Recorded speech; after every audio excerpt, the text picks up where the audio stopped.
Carlos Correa has his signature moment as a Twin. Came a little bit late, and hopefully there's more where that came from. But the Twins hold on to beat the Yankees. Let's break it all down on today's episode of Locked On Twins. You are Locked On Twins, your daily Minnesota Twins podcast. Part of the Locked On Podcast Network, your team every day.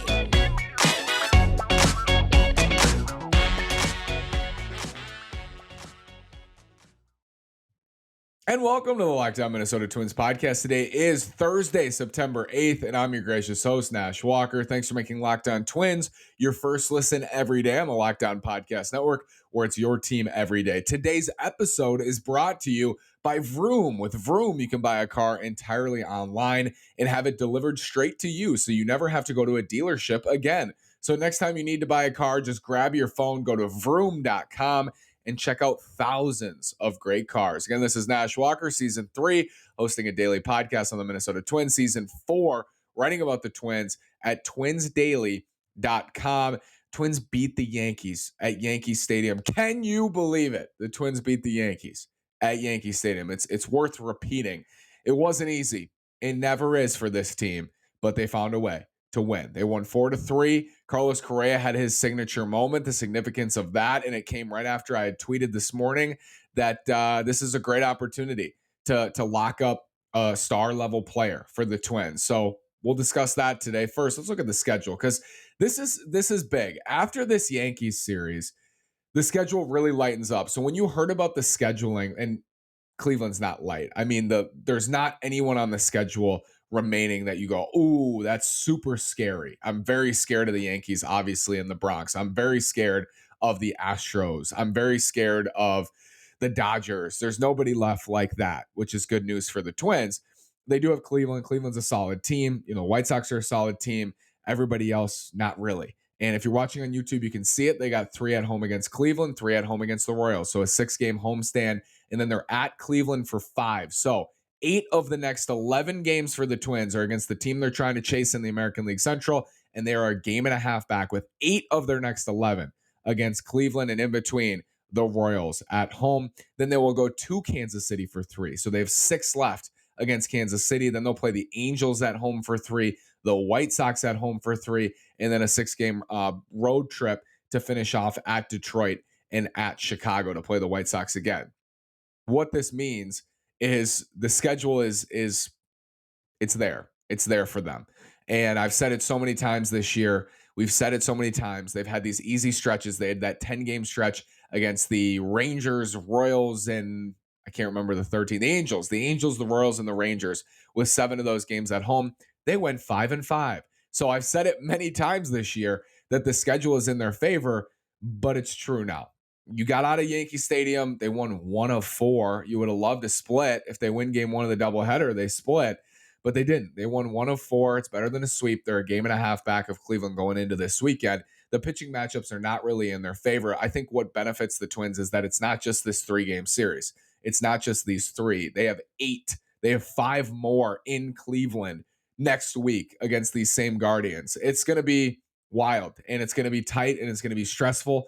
And it's going to be how it's been all year, which nobody wants to pull away, it feels like. But for as bad as things have gone, and like this is a bad series for the Twins in a lot of ways. Like mental errors on the bases, mistakes, not hitting when they needed to hit with runners in scoring position, not making the pitches for much of the series.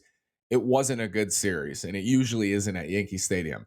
It hasn't been a good couple months for the Twins. Injuries have piled up. They're losing a lot of games. They're losing games they should win. They're blowing games. Their trade deadline acquisitions are not getting it done. And yet, they have a legitimate chance to host home playoff games this October. Given everything you've seen. The runway starts now. I keep saying it over and over and over, but it's especially true because this is it. I mean, you got 8 against Cleveland in the next 11 games, and then you play Chicago 6 times at the end of the year. But this is the time. If they were ever going to turn it on and make that push, now is the time. They're a game and a half out. They could be in first place by Saturday night. They could be maybe in a tie with the White Sox or maybe just alone in first place on Saturday night. So they're in a spot now where if I told you that they were going to be a game and a half back going into this series, a game and a half back and tied with the White Sox in mid-September in the American League Central, would have taken that 10 times out of 10. But the road to get there has been so rocky and bumpy and gross and not very fun, but we're still there. We're still there. They're in the spot I would have loved them to be preseason, not knowing anything. And this game always surprises me. It always surprises everyone, I feel like. And the American League Central has certainly been a surprise this year, mostly the White Sox and the Guardians being better than I thought they would be, but mostly the White Sox being much worse than I thought they would be. And I think many thought they would be. That's the difference this year. And it's what it's done is opened up a 3-team race, and the Twins are right in the middle of it. This is the biggest series at Target Field since the Astros playoff series in 2020, and there were no fans there. So this is the biggest series at Target Field since 2019. And the Yankees game in 2019, I was there, game 3 of the ALDS. But the series, this is the biggest series since 2019. And the biggest series in 2019, they played Cleveland in Cleveland, and Miguel Sano had that grand slam to basically clinch the division.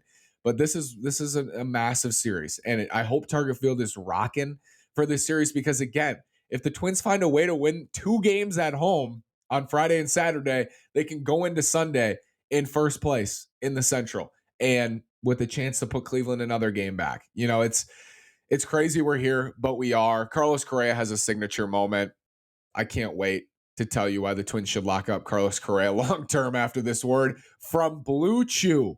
Blue Chew is a unique online service that delivers the same active ingredients as Viagra and Cialis, but in chewable tablets and at a fraction of the cost. You can take them anytime, day or night, so you can plan ahead or be ready whenever an opportunity arises. The best part, it's all done online, so no visits to the doctor's office, no awkward conversations, and no waiting in line at the pharmacy. Blue Chew's tablets are made in the USA, baby, and prepared and shipped directly to your door in a discreet package.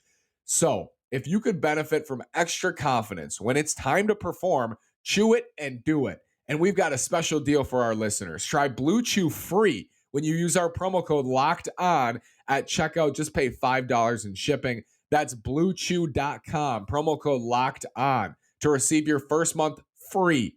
Visit bluechew.com for more details and important safety information.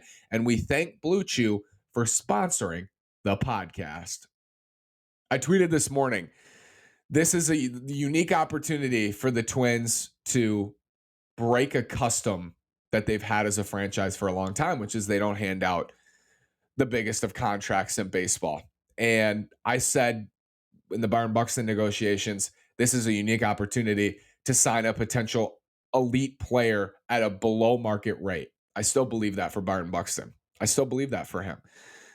This time with Carlos Correa, you are in the driver's seat to lock up somebody, not at a discount. It ain't going to come at a discount, but lock up somebody at market rate who has fit in wonderfully with this team. And I got some responses that were like, he hasn't been clutch this year. He hasn't been good enough at the plate. I agree. Overall this year, he's been extremely disappointing at the plate. In the field, the metrics haven't agreed with what we've seen. He's looked really good, but the metrics don't really like him in the field.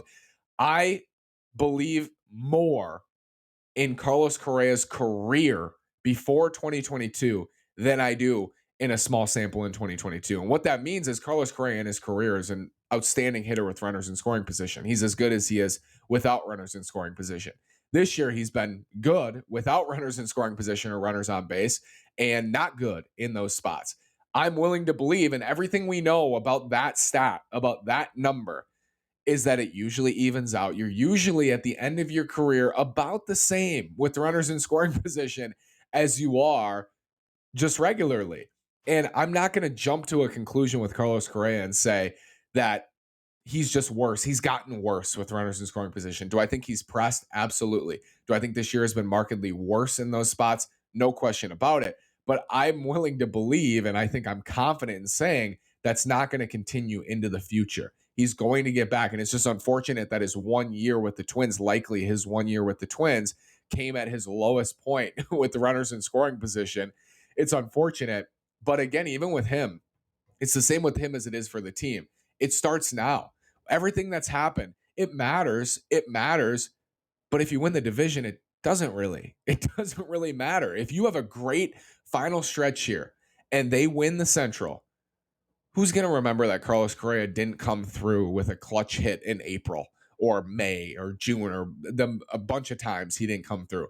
I'm not, but if they don't, like, we'll remember that because that'll come into play. Like, that'll be a key reason why they didn't build a bigger lead. And I'm not saying they're the favorites to win the Central, and they're not the favorites to win the Central because they haven't gotten those big hits and they haven't had health or consistent starts enough or consistent bullpen performances.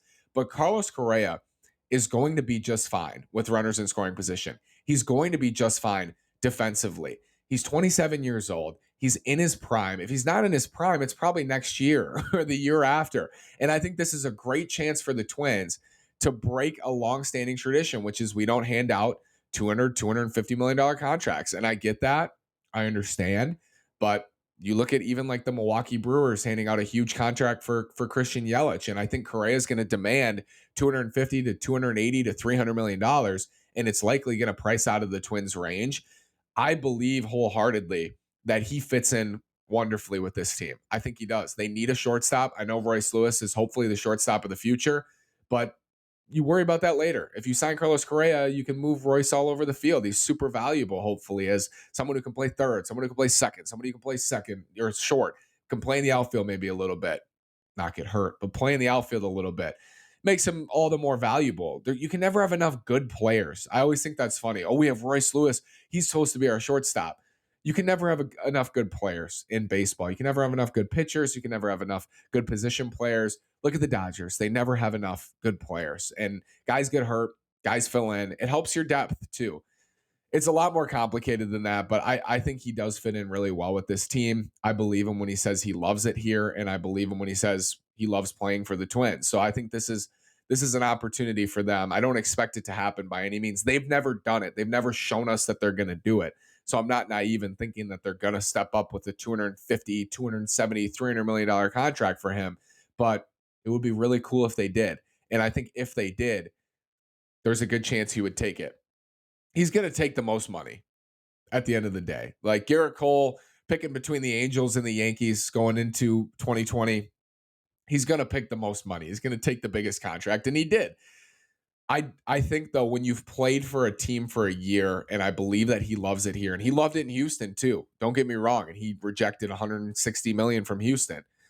I think he likes it enough, and he's gotten a taste of it here that the Twins might be able to outbid, even if they're not outbidding another team. They're not going to get a hometown discount, but I do think they're in the driver's seat in negotiations. Like, oh, if everything else is equal, I'd prefer to return to the Twins.